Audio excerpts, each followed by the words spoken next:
여러분 안녕하십니까, 강신업 변호사입니다. 이재명의 리스크가 크게 부각되고 있습니다. 이재명 조기 레임덕 얘기까지 나옵니다. 이재명 지지율이 53.1%로 급락했습니다. 무려 3.7%가 급락했는데요. 심상치 않습니다. 명천 갈등, 이재명과 정청래 갈등에 기인한다는 얘기가 나옵니다. 검찰 개혁안 갈등을 지금 크게 일으키고 있는데요. 사실상 정성호하고 봉욱이가 청와대 쪽에 검찰 개혁안을 만들었는데 이걸 갖다가 정청래가 제동을 급하게 걸었습니다. 그러면서 검찰 개혁안 갈등이 크게 일어나고 있습니다. 다시 말하면 검찰의 보안수사권을 남길 것인가 말 것인가 뭐 이런 건데, 강경파인 정청래 쪽에서는 검찰에는 일말의 수사권도 주면 안 된다, 싹 뺏어야 된다 이런 얘기고, 적어도 검찰을 좀 아는 사람들은 그렇게 해가지고는 또 경찰을 통제할 수 없다, 그렇기 때문에 검찰에 적어도 보안수사권 정도는 남겨야 된다, 뭐 이런 건 정도인데, 이런 거 가지고 지금 명천 갈등이 일어나고 있는 겁니다. 그러니까 사실은 이재명은 말이죠, 이 검찰 개혁안에 대해서 이렇쿵저렇쿵 말은 안 하지만 정성호가 주도했다는 얘기는 그것이 이재명의 뜻이 실렸다고 봐야 되는 거 아니겠습니까? 그래서 청와대 쪽의 검찰 개혁안과 그리고 민주당 쪽의 스탠스가 다른 겁니다. 민주당은 강경파들로 검찰의 권한을 완전히 뺏으려고 그러는 거고, 그 다음에 봉욱이라든가 정성호라든가 이쪽은 보안수사권 정도는 남기려고 그러는 건데, 여기서 갈등이 벌어지고 있습니다. 그런데 지금은 저쪽은, 민주당 쪽은 완전히 강경파들이 득세를 하고 있거든요. 그러다 보니까 오히려 이재명 지지율이 떨어지는 현상이 나타나고 있습니다. 자, 그리고 지금 또 민주당에서는 정청래가 다시 또 1인 1표 이걸 또 추진하려고 합니다. 저번에 1인 1표를 추진하려다가 또 실패하지 않았습니까? 그런데 이걸 다시 추진하겠다는 겁니다. 이 얘기는 뭐냐면, 지금 민주당은 말이죠, 각자 한 표가 아닙니다. 당원 투표를 할 때 권리당원이다, 대의원이다에 따라서 그 표수가 다른데 일단 똑같이 하자. 근데 똑같이 하면 누가 유리하냐? 바로 정청래가 유리합니다. 정청래는 왜 그러는 거냐? 다음에 얼마 있으면 8월 달 되면 다시 당대표 선거를 치러야 됩니다. 지금 정청래는 임기 1년짜리입니다. 보궐선거로 됐기 때문에.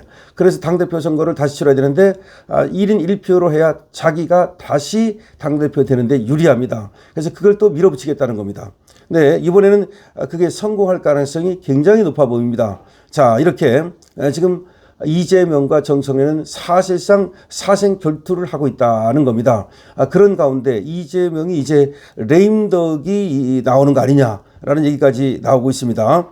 이재명의 국정수행 지지율이 전주 대비 3.7% 급락한 53.1%를 기록했다는 것인데요. 리얼미터 조사입니다. 검찰 개혁안과 공천 헌금 의혹이 반영되면서 지지율이 급락했다. 특히 대구 경북과 20대 자영업자 등의 하락폭이 컸다는 겁니다. 특히 공천 헌금, 이것도 또 통일교, 그 다음에 이런 논란들, 그리고 여기에 대해서 특검을 수용하지 않는 자세, 이런 거에 대해서 많은 사람들이 이제 또 실망을 한 거죠. 정당 지지도에서는 민주당이 42.5%로 5.3%가 급락했고요. 국민의힘은 37.0%로 3.5%가 급등했습니다. 양당 격차가 5.5%로 4개월 만에 오차 범위 안으로 좁아졌습니다. 그러니까 물론 뭐 리얼미터 조사인데 아직은 이 민주당이 훨씬 더 높게 나옵니다. 그러나 이거는 겉으로 드러나는 여론조사라고 보고, 지금 여기에 응하지 않는, 여론조사에 응하지 않는 사람들의 숨은 표가 있기 때문에 조금 차이가 난다 하더라도 이걸 뭐 그렇게 크게 볼 필요는 없습니다만은, 어쨌든 간에 중요한 거는 추세입니다.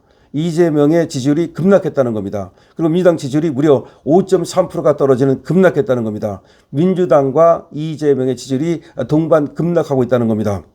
이재명 국정수행 지지율이 전주 대비 무려 3.7포인트 하락한 53.1%를 기록했다는 건데요. 3주 만에 하락세로 돌아선 겁니다. 코스피가 올라가고, 그 다음에 경제 외교적 성과가 있다, 뭐 이런 얘기가 있음에도 불구하고 공천 헌금 논란이라든가 검찰 개혁안 논란이라든가 이런 것들이 불거지면서 이와 같이 지지율이 급락한 겁니다. 특히 주가 지수가 이렇게 연일 올라가는데도 불구하고 이재명의 지지율이 급락했다는 것은 상당히 의미하는 바가 크다고 볼 수가 있습니다. 이거는 리얼미터가 에너지경제신문 의뢰로 조사한 건데요.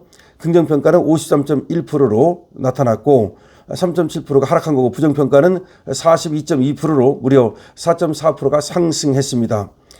또 리얼미터가 조사한 바에 따르면 지금 대구 경북이 48.0%에서 40.0%로 지지율이 무려 8.0%가 급락했고요. 그러니까 대구 경북에서 이재명 지지율이 8%가 급락했습니다. 인천 경기도에서도 4.5%가 떨어졌고요. 서울은 3.3%, 부울경은 2.7% 등 이렇게 급락하고 있습니다. 성별로는 남성은 50.5%가 이재명을 잘한다고 그랬고요. 여성은 55.6%가 이재명 잘한다 그랬습니다. 여성이 더 이재명 잘한다가 많다는 것도 특이한 현상입니다. 연령대별로는요, 20대가 43.7%에서 무려 10.2%나 폭락해가지고 33.5%만이 이재명 잘한다고 그랬고요. 70대 이상에서도 5.2%가 급락했습니다. 이렇게 모든 연령대에서 거의 지금 이재명 지지율이 하락하는 현상을 보이고 있습니다. 진보층에서는 84.7%에서 81.4%로 3.3%가 하락했고, 보수층에서는 잘한다가 더 많이 떨어졌습니다. 자, 그리고 직업별로는 자영업에서 6.6%가 떨어졌고, 가정주부에서는 6.4%가 떨어졌고, 학생은 6.3%가 떨어지는 등 전반적으로 모두 지지율이 떨어졌다고 생각하면 됩니다. 그러니까 뭐 이념별, 그다음에 지역별, 그리고 또 계층별, 직업별 모두 그렇게 이재명의 지지율이 크게 떨어졌다라고 생각하면 되겠습니다. 정당 지도에서는 더불어민주당이 4주 만에 하락세로 돌아선 거고요. 국민의힘은 4주 만에 반등을 한 겁니다. 개혁신당은 3.3% 정도 나옵니다. 3% 정도. 그러니까 뭐 이준석이가 뭐 상당히 이렇게 저렇게 어쩌고 떠들어도 되지만 3% 정당에 불과하다는 것을 우리는 알면 되겠습니다. 조국혁신당은 2.5%고, 그러니까 조국혁신당이나 개혁신당이나 별로 미미하다. 여기에 대해서 그렇게 장도혁 대표가 그러니까 이준석한테 목맬 필요 없다. 이걸 우리는 분명히 해야 됩니다. 이준석한테 목매가지고 말이죠. 이 국민의힘이라고 하는 거대한 큰 당이 이준석한테 끌려다니는 듯한 그런 모습을 연출하면 안 됩니다. 정리해서 말씀드리면, 자, 이재명의 지지율이 급락했다는 말씀을 드립니다. 이재명 지지율이 급락했다. 그 이유는 공천 헌금 의혹이라든가 통일교 이 특검 논란이라든가, 그다음에 아마 장동혁 대표가 단식을 하는 거, 이런 것들도 영향을 미쳤을 것으로 보고요. 지금 국민의힘은 지지율이 좀 올라갔습니다. 그리고 민주당은 지지율이 크게 떨어졌습니다. 그래서 이제 5차 범위 안으로 들어갔는데 국민의힘이 조금만 더 힘을 내면 이제 역전시킬 수 있다라고 보고요. 그리고 여기에 지금 거품이 껴가지고 아무래도 민주당이라든가 이재명 지지율이 좀 실제보다 높게 나오는 현상이 벌어지고 있거든요. 이제 그걸 걷어내면 사실은 말이죠, 국민의힘과 민주당 지지율이 그렇게 차이가 없다고 생각이 되고요. 그다음에 이재명 지지율이 한 53% 정도 나오는데 53%. 근데 이 50% 밑으로 안 내려가고 항상 이 50% 이렇게 유지를 한단 말이에요. 그 위에 있고, 또 어떤 조사에서는 뭐 60%니 뭐 이런 헛소리 하고 있는데 그건 믿을 바가 못 되지만, 어쨌든 50% 밑으로 안 내려온다는 거는 뭐냐? 이게 이재명에 대한 어떤 그 지지가 이 경제, 다시 말해서 지금 주가가 올라간다든지 이런 것들, 근데 이게 사실은 착시현상이거든요. 주식이 올라간다고는 하지만 떨어지는 종목이 더 많고, 그렇지만 어쨌든 착시현상 이런 것 때문에 이재명이 잘한다라고 하는 생각하는 사람들이 있는 것 같아요. 그러니까 속는 사람들이 많은 것 같아요. 그래서 이재명의 본 모습을 알리는 거, 이게 더 중요하다는 생각이 들고요. 어쨌든 이재명 지지율 급락했다는 것은 반가운 소식이고, 우리 국민의힘이 좀 더 노력하면은 확실하게 지방선거에 승기를 잡을 수 있다는 얘기도 되겠습니다. 중요한 것은 한동훈을 쳐내는 겁니다. 한동훈 때문에 무슨 국민의힘 지지율이 떨어지는 게 아니잖아요. 한동훈 지금 제명 논란 그렇게 난리 났음에도 불구하고 국민의힘 지지율은 올라갔잖아요. 그러니까 한동훈은 전혀 이거는 뭐 상수는커녕 변수도 못 된다. 그러니까 한동훈은 없어도 그만이다. 저자가 빨리 떨어져 나가야 오히려 국민의힘 지지율이 올라간다. 그리고 저자가 빨리 떨어져 나가야 이재명 지지율이 더 떨어진다는 걸 알 수가 있습니다. 강신업 TV입니다. 좋아요와 구독을 부탁드리고요. 강신업 TV 여러분께서 회원에도 많이 가입해 주시기 바랍니다.